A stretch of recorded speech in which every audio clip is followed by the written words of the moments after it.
बिस्मिल्लाहिर्रहमानिर्रहीम। अस्सलाम वालेकुम।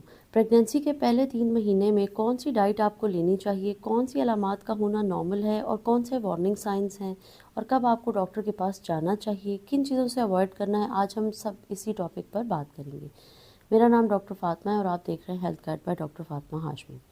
फर्स्ट 3 मंथ्स ऑफ प्रेगनेंसी में पेशेंट्स की जो सबसे कॉमन कंप्लेंट होती है वो यही होती है कि हमसे कुछ खाया पिया नहीं जा रहा, हम जो भी खाते हैं हमें वॉमिटिंग हो जाती है। तो सबसे पहले डाइट के रिलेटेड मैं आपको ये बताना चाहूँगी कि पहले 3 माह में जो सबसे ज़्यादा कॉमन जो चीज़ आपको लेनी चाहिए वो है पानी।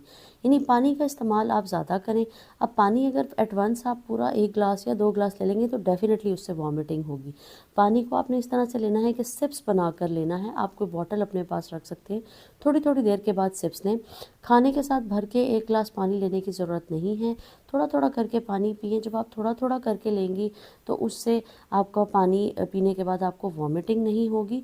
और दूसरा, फ्रूट्स का इस्तेमाल करें, स्पेशली वो फ्रूट्स जिनमें पानी का कंटेंट ज़्यादा होता है। जैसे अगर गर्मियां हैं तो उसमें तरबूज हैं, इसके अलावा आपके पास स्ट्रॉबेरीज़ आ जाती हैं, ऑरेंजेस आ जाते हैं।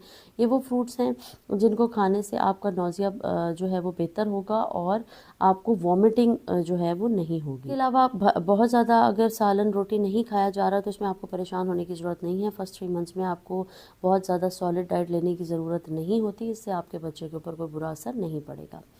अब बात करते हैं कॉमन सिम्टम्स की। जो कॉमनली हमारे पास जो सिम्टम्स आते हैं फर्स्ट 3 मंथ्स ऑफ प्रेगनेंसी में, उसमें नौजिया और वॉमिटिंग यानी उल्टी और मतली का होना और चक्कर आना, ये बिल्कुल नॉर्मल चीज़ है। हाँ, लेकिन अगर इसमें यह है कि अगर वॉमिटिंग बहुत ज़्यादा हो रही है, 7 to 8 एपिसोड्स तक हो रही है पर डे, तो उसमें फिर आपको जो है वो डेफिनेटली अपने डॉक्टर को रजू करना चाहिए। आज लोगों को मुंह का टेस्ट चेंज हो जाता है। इसके अलावा लकोरिया हो सकता है, यानी पानी का पड़ना। अगर वो पानी क्लियर है, उसमें स्मेल नहीं है, ख़ारिश नहीं है, तो आप उसके लिए परेशान होने की ज़रूरत नहीं है, ये सब नॉर्मल है। अब कौन से ऐसे वार्निंग साइंस होते हैं जिन पे आपको विजिलेंट होना चाहिए और फ़ौरन डॉक्टर के पास जाना चाहिए? उसमें सबसे पहली जो चीज़ है वो ये है कि ब्लीडिंग या स्पॉटिंग का होना। अगर आपको हमल प्रेगनेंसी के स्टार्टिंग मंथ्स में ब्लीडिंग शुरू हो जाती है या बार बार दाग लग रहे हैं तो आपने अपने डॉक्टर के पास ज़रूर जाना है। डॉक्टर से रजू करें और क्योंकि उस पर फिर हमें स्कैन करके देखना होगा कि उसकी ब्लीडिंग की क्या वजूहात हैं। इसके अलावा अगर वॉमिटिंग की एपिसोड्स बहुत ज़्यादा हो रही हैं, जैसे 7 to 8 एपिसोड्स पर डे हो रही हैं, उसमें भी आपको जो है वो डॉक्टर के पास जाना पड़ेगा। अब अगर वॉमिटिंग की एपिसोड्स बहुत ज़्यादा हो रही हैं, जैसे 7 to 8 एपिसोड्स पर डे हो रही हैं और साथ में तो उसमें आपने पेशेंट को चाहिए कि डॉक्टर के पास ज़रूर जाएं, क्योंकि उसमें इलेक्ट्रोलाइट्स का इम्बैलेंस हो सकता है और डिहाइड्रेशन बहुत ज़्यादा स्वेयर हो सकती है। बाकी अगर पानी पड़ा जिसमें ख़ारिश या बदबू है या पेशाब में जलन सड़न है, तो ये वो वार्निंग साइंस हैं जिनमें आपने अपने डॉक्टर के पास ज़रूर जाना है, क्योंकि अगर आप इनको इग्नोर करेंगे तो मिसकैरेज का रिस्क बढ़ जाता है। अब कौन सी ऐसी चीज़ें हैं जो कि आपने अवॉइड करनी है फर्स्ट 3 मंथ्स में? उसमें सबसे पहली चीज़ ये है सेल्फ़ मेडिकेशन।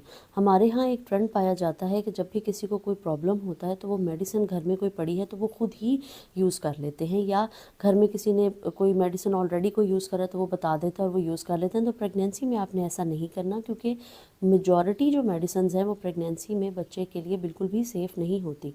और पहले 3 माह में अगर नेग्लिजेंस की, आपने बेहतियाती की और कोई ऐसी दवाई का इस्तेमाल कर लिया जो कि बच्चे के लिए ख़तरनाक है, तो बच्चे के अंदर परमानेंट माजूरी और पैदाइशी नुकाइस आ सकते हैं। तो पहली चीज़ जो आपने अवॉइड करनी है वो है सेल्फ़ मेडिकेशन। दूसरी चीज़ ये आपने अवॉइड करनी है वो ये है कि बहुत से लोगों को जब फॉलिक एसिड प्रिस्क्राइब किया जाता है तो वो रेगुलर उसको नहीं लेते। अपनी मेडिसिन में रेगुलरिटी रखनी है और अनड्यू सप्लीमेंट्स लेने की ज़रूरत नहीं है। कुछ लोगों के पास सप्लीमेंट्स ऑलरेडी वो ले रहे होते हैं तो वो कंटिन्यू कर लेते हैं, या बहुत से ऐसे उनके पास उनको कोई बताता है तो वो ले लेते हैं। तो सप्लीमेंट्स भी आपने और एक्स्ट्रा नहीं लेने, सिर्फ फॉलिक एसिड की ज़रूरत होती है पहले 3 महीने में और वो आपने जो है वो लेने हैं। तीसरी जिस चीज़ से आपने अवॉइड करना है वो है बहुत हैवी काम। मतलब आप अपने रूटीन के काम रखें। प्रेगनेंसी नॉर्मल एक फेज़ है आपकी लाइफ का, लेकिन इसमें आपको कंपैरेटिवली ज़्यादा रेस्ट की ज़रूरत है और आपने कोई हैवी वेट लिफ्टिंग या हैवी कोई काम जो है वो नहीं करना है। इसके अलावा कुछ ऐसी डाइट्स हैं जिनको लेने से अबॉर्शन का रिस्क बढ़ जाता है, जिसमें आपके पास अनानास है, पपाया है, इनको आपने अवॉइड करना है। बाकी कुछ ऐसे फ्रूट्स हैं जो कि इटसेल्फ डायरेक्टली अबॉर्शन नहीं करवाते, लेकिन उसकी वजह से पेट के अंदर क्रैम्प्स हो सकते हैं और तो वो उससे इन रिटर्न जो है वो रिस्क बढ़ जाता है। तो ऐसी भी खुराक जिससे आपको लगता है कि आपको खाने के बाद आपको पेट में क्रैम्प्स होते हैं, तकलीफ़ होती है, तो ऐसी चीज़ों को भी आपने अवॉइड करना है। अब कौन से ऐसे काम हैं जो कि आपने फर्स्ट ट्राइमेस्टर में लाजमी करने हैं? तो सबसे पहली चीज़ ये है कि आपने फॉलिक एसिड का इस्तेमाल करना है।